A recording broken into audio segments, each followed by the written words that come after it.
Right, magandang hapon na naman. Isi-share ko tong video ni Maharlika Boljakera about sa mga issue na nagpaparating sa kanya galing sa kanyang mga puting ahas na mayroon daw mga plano na patutumbahin ang mga kritiko ng kuting.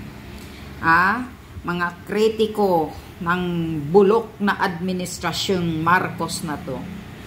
Papatumba daw nila sa pamamaraan na kausapin ka, bayaran ka, bigyan ka ng malaking halaga, at pag hindi, alam na kung anong ibig sabihin yan. Anyway, alam naman nating lahat na itong administrasyon na ito ay talagang laging bumabagsak. Babagsak na babagsak. Wala talagang silbi itong administrasyong Marcos na to, lalo na yung pagiging ipal ni Tambaluslos. Lahat ng ito, sabi pa ni Maharlika, ay kagagawan ni Lisa Smugs. Lahat ng ito ay plano na talagang ibabagsak ang mga Duterte. Kaya hindi talaga sila humihinto sa isyu ng confidential funds ni Sara Duterte. Talagang ginigipit nila si Sara. Gusto talaga nilang sirain ang kredibilidad ni Sara Duterte at kay Tatay Digong. Kasi takot naman talaga sila Ang kinatatakutan ng kuting ni Tambaluslos ay ang mga Duterte. At ito ang sasabihin ko sa inyo, mga hinayupak kayo, ikaw Tambaluslos, kahit anong gagawin mong paninira kay Sara Duterte at kay Tatay Digong, hinding-hindi ka magwawagi. Dahil kaming mga totoong maka-Duterte, hindi mo kaya kaming suhulan, hindi mo kami kayang palalabasan ng mga drama ninyo. Dahil alam namin kung ano ang mga pagkatao ninyo. Tambaluslos, Marcos, BBM, kayo, sino pa kayong mga kupal kayo dyan, alam na namin kung ano ang mga pagkatao ninyo, anong klase kayong umuupo dyan ngayon. Kaya wag kayong umasa na malinlang nyo kami sa mga isyu na panglilinlang ninyo, sa mga isyu na paninira ninyo. Boy, shit kayo. Di nyo kaya ang mga Duterte. Yan ang sasabihin ko sa iyo, Tambaluslos. Anyway, pakinggan nyo itong mga sinasabi ni Maharlika. Mga nagpaplano, edi itong kuting Tambaluslos Ahas Administration. Ngayon, mga palangga, diba sinabi ko sa inyo na meron tayong emisaryong puting ahas na kailangan ipaalam daw sa taong bayan ang plano na pinag-usapan dito sa Amerika. Okay? Sabi ko sa inyo, kahit sila ay nasa Amerika, hindi sila nandito para, kunyari, mayroong mga bilateral eklabush. Okay? Pinag-usapan nila kanina, okay, na pinapalakas lang daw po nila si Leila de Lima. Dahil kapalit ng pagpa-bail out kay Leila de Lima, ay ang pakikipag-alyansa ni Lisa, ni Kuting, ni Tambaluslos. Gagamitin si de Lima at si Trillanes para gibain at patuloy ng patumbahin ang Duterte. O siguro sa panahon ngayon ay alam naman ni Inday Sara ito. Sana nga. So ano ang binulong sa atin ng ating puting ahas dito sa San Francisco? Actually, daming impormasyon na nakakarating na dito ay nagaganap ang kanilang mga pagmi-meeting laban sa kay Sara at kay Duterte at sa mga vloggers like me. Alright?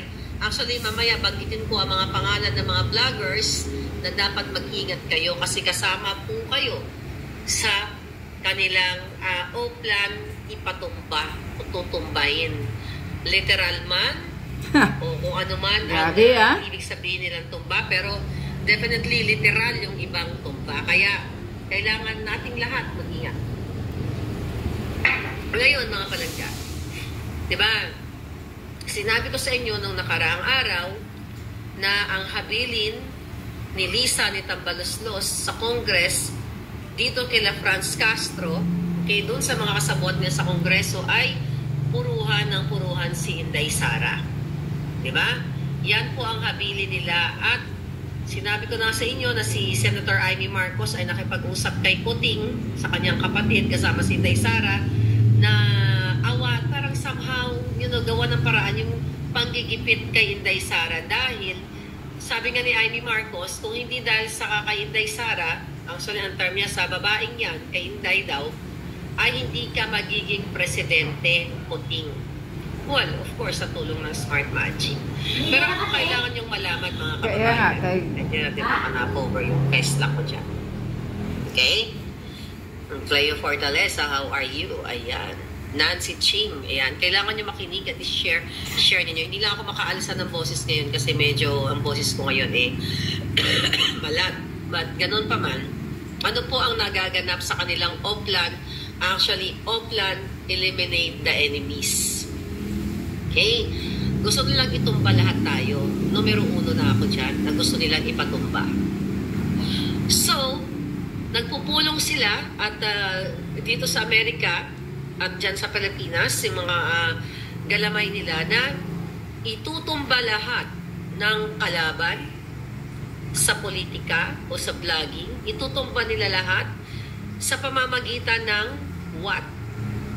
Pwedeng kausapin nila na maki-aliado na sa kanila. Ano mangyayari? So, gusto po nilang isa-isahin na tumbahin, i-eliminate ang mga taong nag-o-oppose sa kanila. So, yung layunin nila, bakit? Para, diba, sinabi ko sa inyo, kontrolin ang pamamahala sa ating bayan. So, ngayon, kayong mga pinklawan, dating pulawan, like, hindi ako pulawan, okay? Pulahan, like ako, o anuman, bawat Pilipino, kailangan ninyong maging, kailangan ninyong talagang maging kasapi. Dahil itong laban ko, laban natin lahat. Hindi ko naman ito laban kasi unang-una hindi po ako nakakaranas ng mga krimen na nasamot-sari dyan sa Pilipinas at panggigipit sa mga ordinary taxpayers. Ngayon, kapalangga, yung kalang layunin para nga kontrolin nila ang administrasyon. Di ba sinabi ko sa inyo, January pa lang, sinabi ko sa inyo na ang plano ni Lisa Smugs, ni Kuting, ay manatili sila sa pwesto at iupo si Tambaloslos sa 2028, din si Sandra, si Charis, sa 2034. Kaya nga, di ba, imbis na pagkabala ni Kuting at ni Lisa Smugs, na tumulong sila sa bayan, yung mga, even yung mga anak niya, yung dalawa niyang anak, okay, na nag-establish ng residency sa Iloilo, di ba? Ano yan, ibinalita yan, nag-establish sila para sa susunod na election. So they are not really for you, for the people, kundi nag-establish na sila ng kanilang mga pagtakbo sa mga susunod na lalan. At now, gusto nga nilang itumba lahat ng mga taong nagkikriticize sa kanila. So, ano gagawin nila? Number 1, ito na nga yung ginagawa kay Inday Sara, gibain si Inday Sara gamit yung confidential fund issue. Diba? Na alam naman natin, alam ninyo lahat, narinig nyo sa Senate hearing ng katotohanan dito sa confidential fund na ibinigay ni ibinigay kay Inday Sara, okay, ay galing mismo sa Office of the President. Na kung ang totoo, walang pagkakamali si Inday Sara dito. Bakit? Bakit wala siyang pagkakamali? Saan ba nanggaling ang confidential fund? Na yan ang ginagamit sa kanya, dinidik-dik-dik siya na sinasabing 125 million na nilustay niya or some, ginagamit na propaganda sa kanya. Anong totoong issue dyan? At nagpaliwanag na rin dyan at alam ninyo nasa dyaryo naman yan, pero iniiba, nasa social media, pero iniiba nga lang yung gustong iparating ni Tambaloslos, ni Lisa Smugs at ng mga kasabot sa Kongreso na si Inday Sara ay nag-lustay nitong 125 million confidential funds. Diba? Ano nangyari dyan? Diba? Nag-request si Inday Sara from the Office of the President. From the Office of the President ng pondo na gagamitin niya as confidential fund, mga palangga. So, ibig sabihin, ulit-ulitin natin, diba? Saan siya nag-request? Sa Office of the President. Na ang Office of the President, bilang isang puting, okay, na presidente, na kung alam niya na mga alipores na yun ay labag sa batas ang paghingi ng pondo ni Inday Sara as confidential fund, sana hindi siya nagbigay. Dahil sasabihin niya sana, hindi niya sana pinahintulutan dahil ayun ay labag sa batas. Diba? Ngayon, ano ang nangyayari dito? So, nag-request si Inday, binigyan siya. Ngayon, malinaw na ang source ng confidential fund ay galing sa Office of the President. Kaya sinasabi nga natin paulit-ulit, kung ang Office of the President ang nagbigay, bakit si Sara lang ang pinupukpok ni Tambaloslos ni Lisa Smugs?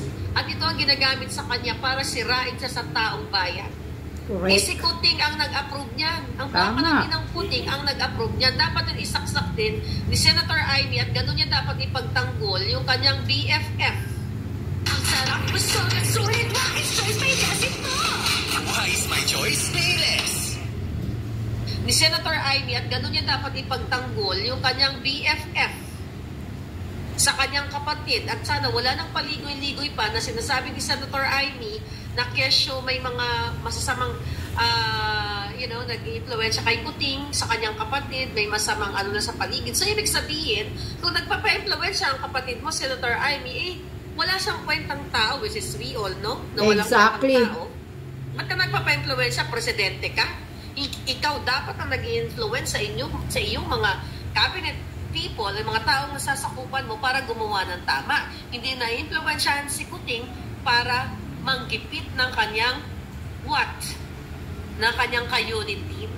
Kasi ang purpose talaga ninyo ay budulin ang Pilipino at nabudol na nga si Inday Sara dito. Kasi hindi naman natin ito nakita na ito pala gagawin sa Pilipino and now.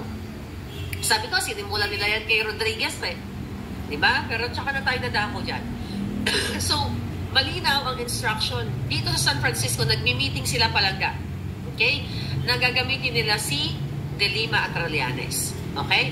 So, balik muna tayo dun sa confidential fund ni Inday Sara.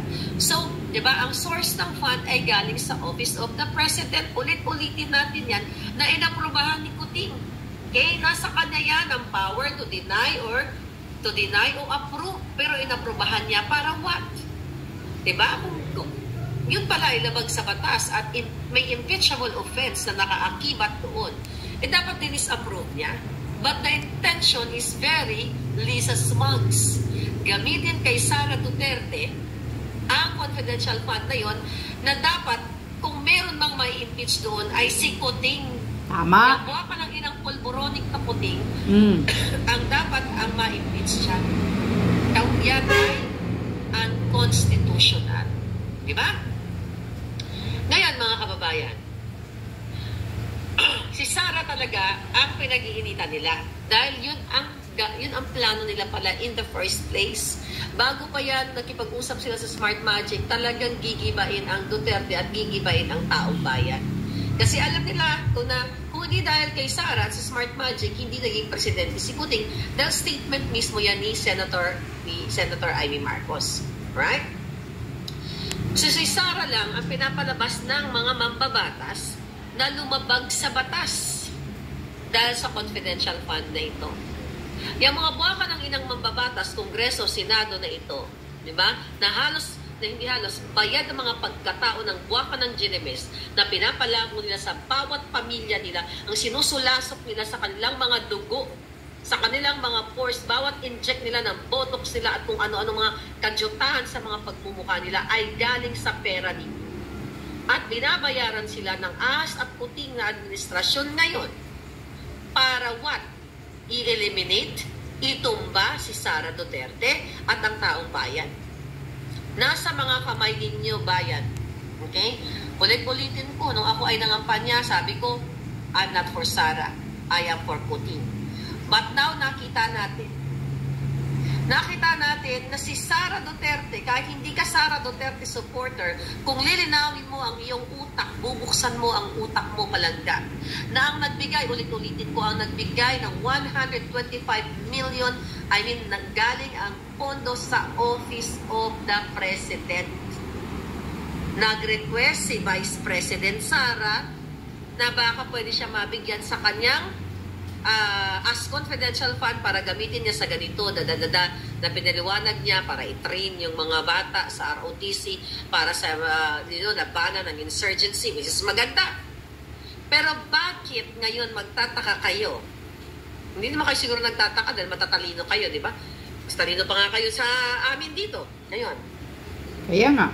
Bakit ang sinusulasok? Tama ba?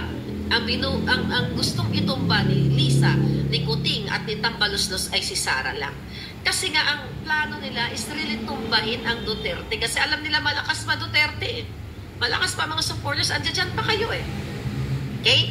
Bakit siya lang? Si Kuting galing sa Office of the President, ang pera, ang pondo, pera ng bayan. Okay? Bakit ang parusa kay Sara, hindi ba dapat sa presidente siya dapat ang file ng impeachment dahil ang dami na ng involvement, okay? Sa lahat ng smuggling pa lang involved na sila. Yan pa lang impeachable na yan, di ba? Kasi nga excuse me. Ang totoo mga Palangga, okay? Alam ni Kuting, alam ni Tambaluslos, okay? Na si Kuting talaga ang dapat ma-impeach. Kaya inuunahan na nila si Sara para what? Pag na-impeach nga, siyempre, delikado ang buhay ni, ni Kuting, ang presidency niya. Dahil alam ng mga men in uniform kung gaano kabus, ginagawa nilang pagbubusabo sa taong bayan at pag-acting president ni Lisa Smugs. So, para ma-secure nila si Kuting hanggang 2028, kailangan i-eliminate si Sara. Kailangan tumbayin si Sara. Kaya, sige nga, itong sa issue na ito, na binigyan si Sara, ano tupain? Nangingi si Sara, binigyan nila, tapos sasabihin nila labag sa batas. Di putang ina, itong gobyernong Kuting, siya ang presidente, di ba? Kung unconstitutional yun, siya dapat ang managot at siya dapat ang ma-impeach dahil siya yung nag-approve ng pondo. Tama. Correct. Diba? May mga abogado ba dito? Sabi ka, di ba? Ignorance of the law excuses no one. Ano ibig sabihin yan mga Palangga? Maraming umilit dahil sa Joy, dobling dami ang Kaya versus Pace.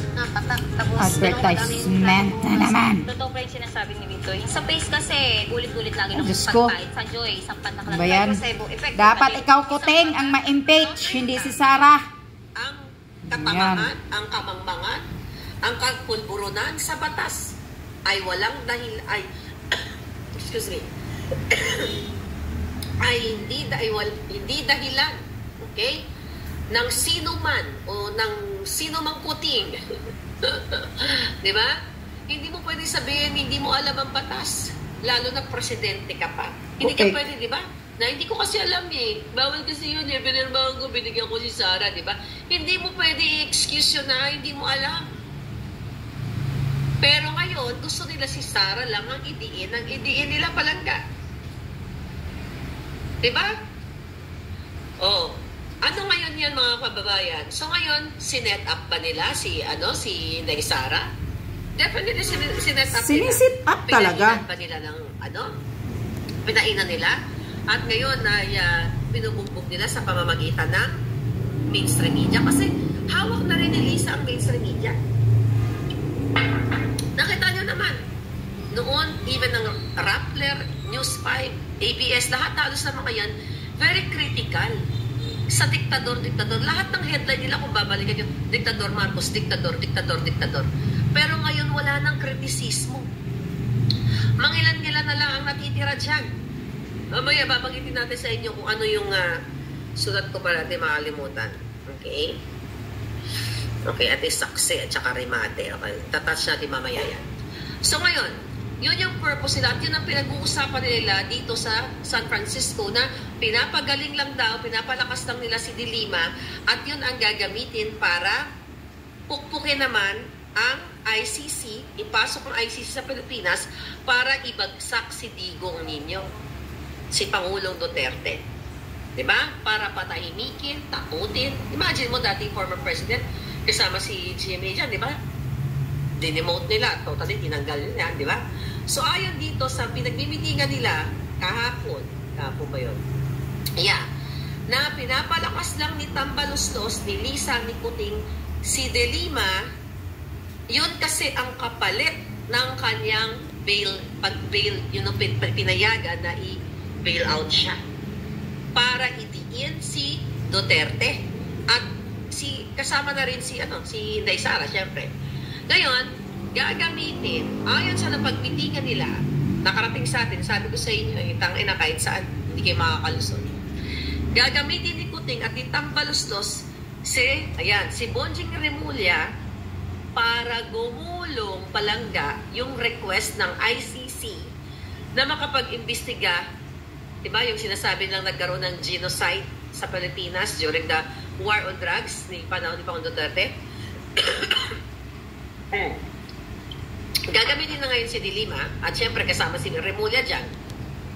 Ngayon mga palangga, para papasukin nila ang ICC sa Pilipinas dahil dun sa war on drugs ni Pangulong Duterte. Alright? So ano mangyayari mga palangga? Kaya pinapalakas nila si De Lima ngayon dahil yun ang gagamitin nila si De Lima sa lahat ng mga akusasyon, okay, na ibabato nila dito sa Duterte family, particularly kay Pangulong Duterte. Ngayon, mga kupal talaga. Nila, okay? Planong demonyo.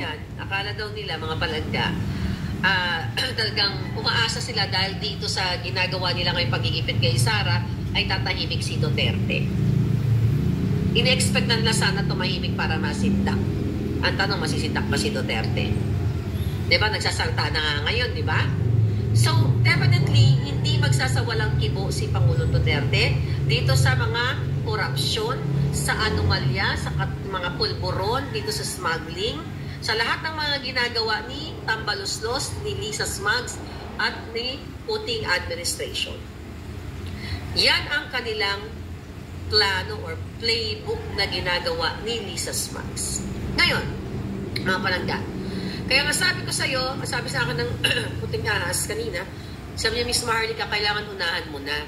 Kailangan masabi po sa taong bayan na isa sa dahilan kung bakit napalaya talaga si De Lima ay dito nga sa ididiin nila ng ididiin si Duterte para nga naman mawala na raw sa limelight at magalit na yung taong bayan sa kay Sara at sa mga Duterte para tuloy-tuloy ang kanilang pamamayagpag ng Araneta, Marcos, Romualdez hanggang 2034 sa kay Charis. Putang ay napapayagan niyo ba itong mga buwakan ng inang to, mga jejemon na ito? Nasa mga kamay niyo palangga. Nasa mga kamay niyo kung papayagan niyo na papasukin ang ICC sa Pilipinas para pakialaman na naman ang ating soberenya. Diba? Samantalang sinabi ni Kuting dyan, dati, inaayunan niya si Pangulong Duterte na dapat hindi tayo, di ba matagal na gusto pumasok ng ICC sa atin noong panganao ni Pangulong Duterte, tapos si Kuting talagang nag-agree kay Pangulong Duterte na hindi dapat pinangimasukan ng ICC ang ating soberenya at yung mga kasinungalingan ni Kuting na ang continuity, yung mga magagandang, yung mga ginawa ni Duterte, itutuloy niya, pero hindi, ang itinuloy niya yung gawain ng mga dilawang salot nung nakaraan. Yung pamamayagpagin ang mga droga, pamayagpagin ang mga kalaswaan, ang krimen at kung ano-ano pa. Sila? Ngayon, mga kaibigan, ang bawat baso ng tang ay siksik sa vitamin C, D, and zinc. Ngayon, mga kaibigan, ano ang gagawin nila? So, sa pakikipagsabuatan ni Trillanes, na ngayon, di ba sinabi ko sa inyo, nabanggit ko sa vlog ko na bibigyan. Pinre-empt na natin to, di ba? Nabibigyan ng pwesto si Trillanes whether presidential advisor or gagawin siyang special envoy. So, tignan natin. Kasi, yan ang nakikita ng ating puting ahas na nandyan si Trillanes, nakikipag-chika bumbog na kay Lisa Ahas, kay Kuting. Dahil yan ang gagamitin nga nila si Trillanes, si De Lima, laban kay Duterte. Dahil yan ang dalawang yan eh. Dalawang yan, di ba, na-enkwentro po yan si Trillanes dito. Anong mga pinag-aano niyan? Sinong sinamahan ng grupo ni Trillanes? Yung mga diktador. Nakita niyo yun kung, tignan natin to ha. Tignan dito kay Helen. Okay? Anyway, okay. Ayan, mga taong bayan, naririnig nyo ang sinasabi ni Maharlika ngayon. Na may planong patumbahin talaga ang mga Duterte. Tingnan nyo, kaya pala pinapalabas on bail na si De Lima dahil yan daw ang gagamitin ni Tambaloslos, ni Kuting at ni Lisa Smugs para ididiin ang mga Duterte at sisirain talaga ang image ng mga Duterte. Gagamitin daw nila si Trillanes at si De Lima. Kaya kayo mga taong bayan, wag na wag kayong maniniwala sa mga balita ng mga mainstream media ngayon, lalo na kung umaapila na si Trillanes at si Laila De Lima Makati, at saka gagamitin pa rin si D.O.G. Rimulya na para daw papasukin ang ICC. Galing! Ang galing-galing talaga ng plano ng mga kademonyong gobyernong ito. Ikaw talaga, Lisa Smugs, may araw din kayo, mga kupal kayo. Ang akala nyo, mapapaniwala ninyo ang taong bayan?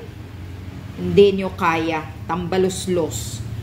Dahil kahit anong gagawin ninyong plano na patumbahin nyo ang mga Duterte, sisirain ninyo, ididiin ninyo sa paninira ninyo, ginagamit nyo ang confidential funds, which is si BBM ang nagbibigay, Office of the President, pero hindi nyo talaga isinasali sa issue ang kuting na animal na kuting na yan. Yan, ang galing-galing talaga ninyo, tambaloslos. Kaya mga taong bayan, pakinggan nyo talaga ito kasi ito ang sinasabi ng puting ahas ni Maharlika na isasawalat agad sa taong bayan na huwag magpapaniwala sa mga isyong lalabas na galing kay De Lima, Rimulya at Trillanes kasi plano na yan nila ni Tambaloslos. Yan ang kapalit daw sa pagpapa-on bail kay De Lima. Galing. Talagang napakadiktador ng mga hinayupak nitong mga Jimun yung to. Nakapanggigil.